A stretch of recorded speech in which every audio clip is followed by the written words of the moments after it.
આજરોજ પીપલોદથી સરકારી દવાખાનું તાત્કાલિક રેબારી ખાતે સરકારી દવાખાનું ખસેડવામાં આવ્યું, જેથી પીપલોદ ગ્રામ પંચાયતને જાણ પણ કરવામાં આવી નથી.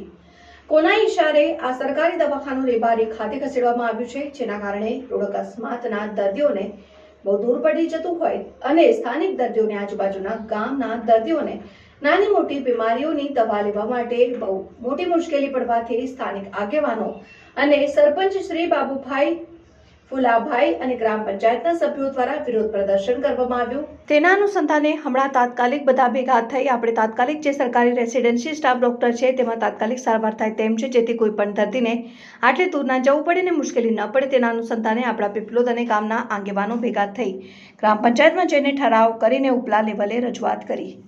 આ હોસ્પિટલ કોઈપણ સંજોગે પીપલોદ ગામમાં જ ચાલુ રહે તેવી વ્યવસ્થા કરવામાં આવે. તાત્કાલિક ધોરણે પીપલોદમાં જ સરકારી દવાખાનું વ્યવસ્થા ગોઠવવામાં આવે, લોકમાંગ કરવામાં આવી છે. જોતા રહો ભારત ટાઈમ્સ ન્યૂઝ. નમસ્કાર દર્શક મિત્રો, આપ જોઈ રહ્યા છો ભારત ટાઈમ ન્યૂઝ. હું તમારી સાથે શેખ અબ્દુલ કાદિર વાત કરવામાં દેવગઢ બરિયા તાલુકાના પીપલોદ ગામના અંદર જે તાત્કાલિક પીએસસી જે છે સરકારી દવાખાનો જે નેશનલ હાઈવેથી જોડતો હોય અને જે આદિવાસી મૂલ્ય ધરાવતો હોય, ગામડાના વિસ્તારો ધરાવતા હોય અને ડિલિવરીના કેસો આવતા હોય, તેના અનુસંધાને ગરીબ પ્રજાના સાથે જે અન્યાય થયું છે તેના સાથે આપણે સરપંચ જોડે વાતચીત કરવાનો પ્રયત્ન કરશું. સરપંચ સાહેબ, જે આ પીપલોદ પીએસસી દવાખાનું છે એને તાત્કાલિક રેબારી બાજે ખસેડવામાં આવ્યું, તેના અનુસંધાને તમે શું કહેવા માંગો? એના અનુસંધાનમાં અમને પીપલોદ પંચાયતને કોઈ બી જાણ કરેલ નથી. જાણ કર્યા વગર દવાખાનું ખસેડવામાં આવ્યું છે. જાણ કર્યા વગર દવાખાનું ખસેડવામાં આવ્યું છે, તેનો અમારો સખત વિરોધ છે.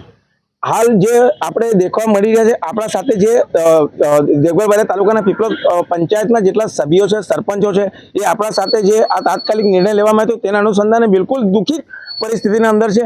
તેના સાથે આપણે સુરેશભાઈ દરજી છે, જે સભ્ય છે, એમના જોડે વાતચીત કરવાનો પ્રયત્ન કરશું. સુરેશભાઈ, જે હાલ આ તાત્કાલિક જે નિર્ણય થયો છે એના અનુસંધાને તમે શું કહેવા માંગશો? એમાં અમારે એવી માંગણી છે કે અમારા પીએસસી જે પીપલોદથી રેબારી લઈ ગયા છે, તો અમે સરકારશ્રીને આરોગ્ય ખાતાને જણાવીએ છીએ કે અમારી પાસે જગ્યા છે પીપલોદની અંદર, અમારી પાસે ગ્રામ પંચાયતમાં બી જગ્યા છે, તો અમે તાત્કાલિક જગ્યા આપવા તૈયાર છે. એટલે તાત્કાલિક રેબારીથી અમારા પીપલોદમાં પાછું શિફ્ટ કરે એવી અમારી માંગણી અને અમારો એમાં સખત અહીંથી રેબારી લઈ ગયાનો વિરોધ છે. સુરેશભાઈ, આપણે બીજી એક વાતચીત કરવાનો પ્રયત્ન કરશું આપ શ્રી જોડે કે હાલ જે આપણા જે પીએસસીનું જે કામ કરવામાં આવે છે એનો આપણે અંગત વિરોધ કરતા નથી, પંચાયત નથી કરતી કે સભ્યો નથી કરતા, કોઈ પણ તમે નથી કરતા, પણ જે સામેના મકાનો છે જે ખાલી છે તેની પરિસ્થિતિ બિલકુલ સારી છે, તો તાત્કાલિક તેના અંદર બધું ટ્રાન્ઝેક્શન ટ્રાન્સફર કરી દઈએ, તેના અનુસંધાન તમે શું કહેવા માંગશો? તો એનો કોઈ અમને વાંધો નથી, ત્યાં બી શિફ્ટ કરતો કોઈ વાંધો નથી. પંચાયત પાસે બી અમારી પાસે જગ્યા છે, અમે આપવા તૈયાર છે. અને આજુબાજુના 10,000 થી 15,000ની અમારી વસ્તી છે, એમાં રોજના 1,000 થી 1,200 પેશન્ટો પીપલોદ દવાખાને આવીને અપડાઉન કરે.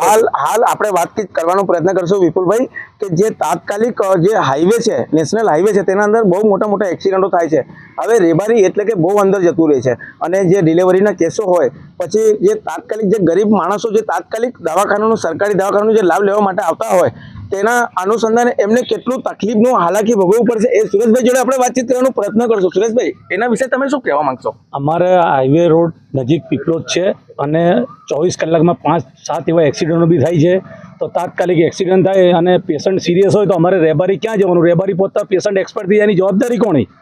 હવે હાલ જોવાનું રહેશે કે તાત્કાલિક આજે પંચાયતના સરપંચો છે, સભ્યો છે, તાત્કાલિક અસર ધોરણે જે જાણ થઈ તેના અનુસંધાને જે એમનું વિરોધ કરી રહ્યા છે, હવે દેખવાનું રહેશે કે આના ઉપર કઈ રીતે અસર થશે, સરકાર એના પર કયા અસરથી પગલો લેશે એ દેખવાનું રહેશે. નમસ્કાર દર્શક મિત્રો, તાત્કાલિક કોના અસરથી અને કોના કહેવા પ્રમાણે આ જે લોકો મારવામાં જે લોક કર્યું છે એ તમે સોમાના ઘટ્યા સમાન જે લોક કરવામાં આવ્યું છે, તાત્કાલિક જે પીએસસી કાલે ચાલતી હતી એ આજે બિલકુલ લોક કરવામાં આવી છે. હવે એના અંદર કયા અધિકારીએ સૂચના અનુસંધાને તાત્કાલિક પીએસસી ખસેડવામાં આવી હતી તેના અનુસંધાને આપણે વાત કરીશું ડેપ્યુટી સરપંચ દ્વારા. ડેપ્યુટી સરપંચ, કાલ સુધી તો આ આપણું આખું પીએસસી ચાલતી હતી, આજે બિલકુલ સોમાના ઘટ્યા સમાન લોક કરવામાં આવી છે, તેના અનુસંધાન તમે શું કહેવા માંગશો? આ બિલકુલ તદ્દન ખોટી વસ્તુ છે, કેમ કે અમને પંચાયતને કોઈ જાણ નથી કે આ લોકો દ્વારા પંચાયતને અગાઉ જાણ કરવાની હોય કે સાહેબ આટલું મોટું ગામ છે 15 થી 20,000ની વસ્તીવાળું, તો આ ગામની અંદર તાત્કાલિક ધોરણે આરોગ્ય બાબતની કોઈ બી તકલીફ પડશે, કોના ઈશારે તાત્કાલિક લોક કરવામાં આવ્યું છે એ આપણે બહુ મોટી ચર્ચા વિચારણાનું વાતાવરણ બની ગયું છે. પીપલોદના અંદર સરકારી દવાખાનું એટલે કે આજુબાજુનો જે વિસ્તાર છે બિલકુલ ગરીબ પ્રજા છે, ગરીબ પ્રજાને હમણાં તાત્કાલિક કોઈ અસરથી તાત્કાલિક કોઈ સારવાર લેવાની હોય તેના અનુસંધાને કઈ જવું પડશે, રેબારી જશું એટલે કે ત્યાં સુધી તો બિલકુલ હાઈવે નેશનલ તો કહેવાય જ છે. હાઈવે નેશનલના સિવાય ડિલિવરી કેસો આવે, એક્સિડન્ટનો કેસ આવે, બીજા અમુક બિલકુલ દવા ગોળી લેવા માટે બિલકુલ ગરીબ પ્રજાઓ આવતી હોય, તેના અનુસંધાને ડેપ્યુટી સરપંચ કાલ સુધી તો બિલકુલ કમ્પ્લીટ હતું. તો આજે શું થઈ ગયું? આને કોની નજર લાગી ગયા તાલા ઉપર? હવે એ જ જોવાનું રહ્યું, કેમ કે અમે બી વિચારમાં પડી, આખું ગામ અચંબિત થઈ ગયું કોના છે. ઈશારેથી લોક મારવામાં આવ્યું છે? કયા ઓર્ડર એવું આવ્યા છે કે તાત્કાલિક બંધ કરવાનું અસર કરવામાં આવ્યું હતું? એ હવે જે તે અધિકારીઓ, જે તે આરોગ્યના વિભાગે આ બંધ કર્યું છે એ લોકોને ખબર. અમને આરોગ્ય ગામ લોકોને વિભાગે ખબર આરોગ્ય નથી. વિભાગે આપણે પીપળો તો પંચાયતના અંદર કોઈ જાણ કરવામાં આવી હતી? કોઈ નોટિસ ફટકારવામાં આવી હતી? નોટિસ કાલે કહેવા માટે આવ્યા હતા, નોટિસ અગાઉથી હાલવાની હોય તો અમને ખબર હોય. આની પહેલા તો આ 17 તારીખનું બંધ બતાડે છે. આ જોઈ લો, દાહોદ જિલ્લાના અંદર મોટા મોટા ભ્રષ્ટાચારો અને મોટા મોટા તુરમખાવ અને બધા મોટા મોટા અસગરો જે મોટા મોટા કાંડો કરે એના ઉપર એક્શન લેવામાં નથી આવતું, પણ આ તો ગરીબ પ્રજાના ઉપર જે પેટ પર લાત મારવામાં આવી છે. હાલ જે પરિસ્થિતિ હવે પ્રજા ભોગવશે એનો જવાબદાર વ્યક્તિ કોણ રહેશે? ડેપ્યુટી સાહેબ. એના માટે તંત્ર જવાબદાર. તંત્રે કોઈ જાણ નથી કરી આપશ્રીને? જાણ કાલે જ કરવામાં આવી છે, નહીં 17 તારીખનું બોર્ડ મારવામાં જોઈ લો, કાલે જાણ કરી અને આજે લોક માર દેવામાં આવ્યું છે. આ તાલો જોઈ લો તમે, કેટલો મોટો તાલો લગાડી દીધું ને નોટિસ લગાડી દીધી છે. આ તો સરકારના અંદર કેવું થઈ ગયું છે હવે કે આપણે ન્યાય માંગવા માટે ભીખ માંગવી પડશે, સરકાર પાસે ભીખ માંગવા પડશે. સરપંચ સાહેબ, કાલે તમને જે નોટિસ ફટકારવામાં આવી હતી તો તમે એના અંદર શું ઉલ્લેખ કર્યું હતું? તમને જે કાલે નોટિસ ફટકારવામાં આવી હતી તેના અંદર તમને જે નોટિસ આવી છે એના અંદર અમને નોટિસ નથી આપી, ખાલી મૌખિક અમને કહેવામાં આવ્યું છે કે કાલે તમે વ્યવસાય નહીં કરશો તો કાલે એમ કે દવાખાનું રેબારી ખસેડી દેવામાં આવશે. દેવામાં આવશે. હાલ વિપુલભાઈ, તમે સામેનો નજારો દેખાડો, પેલી બાજુનો. આ આટલા બધા હેડક્વાર્ટર ખાલી છે, તઈ અહીંનો સામાન તઈ રિફંડ કરી દે તો શું વાંધો છે? આ તો સામેનું કામ ચાલવાનું છે હોસ્પિટલનું, પણ આ તો બિલકુલ સ્વતંત્ર સામેનું બિલકુલ તમે હાલાકી જોઈ શકો છો. બિલકુલ બિલકુલ ગંદકી અને એમ્બ્યુલન્સ અને હેલું પેલું આ બધું બંધ હાલતમાં દેખવા મળી રહ્યું છે. આના વિશે આપણે સુરેશભાઈ દરજી જોડે વાતચીત કરવાનો પ્રયત્ન કર્યો. સુરેશભાઈ, આજે આટલું બધું થઈ ગયું છે એના અનુસંધાને રોષ ભરીને તમે શું કહેવા માંગશો? અમારી એવી લાગણી છે અને અમારી એવી માંગણી છે કે તાત્કાલિક રેબારી જે શિફ્ટ કરી છે સરકારી હોસ્પિટલ એને તાત્કાલિક પીપલોદ લાવે. કાલના દિવસમાં અમારી પાસે જગા છે, અમારી પાસે ટાઈમિંગ છે, ને આ લોકોએ અમને કોઈ નોટિસ નથી આપી પંચાયતને.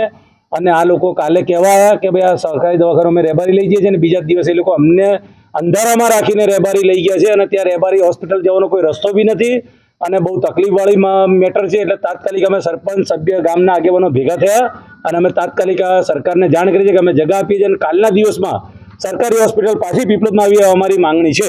હાલ આપણે જે પંચાયત દ્વારા જે તાત્કાલિક નિર્ણય લેવામાં આવ્યો હતો તેમને જાણ કર્યા વગર તાત્કાલિક જે ફરજ બજાવવામાં જે તાત્કાલિક જે ઓર્ડર આપવામાં આવ્યો હતો તેના અનુસંધાને આપણે કાલની તારીખની અંદર હવે પંચાયતની અંદર રોષ ભરીને જે આપણા સભ્યો છે, સરપંચ છે, ડેપ્યુટી સરપંચો છે, એમના સાથે વાતચીત કરવાનો પ્રયત્ન કર્યો હતો. એમના સાથે વાતચીત કરી હવે તાત્કાલિક જે આ પંચાયતના જે દ્વાર છે, પંચાયતના દ્વાર ખોલવા માટે તૈયાર થઈ ગયા છે એવા પંચાયતના સભ્યો છે, સરપંચ છે, ડેપ્યુટી સરપંચ છે, તાત્કાલિક એમની પંચાયત આપવા માટે તૈયાર થઈ ગયા છે. તો આ લોકોને એવી શું જરૂર પડી કે તાત્કાલિક આ લોકોએ રેબારી ખસેડવાની જરૂર પડી છે?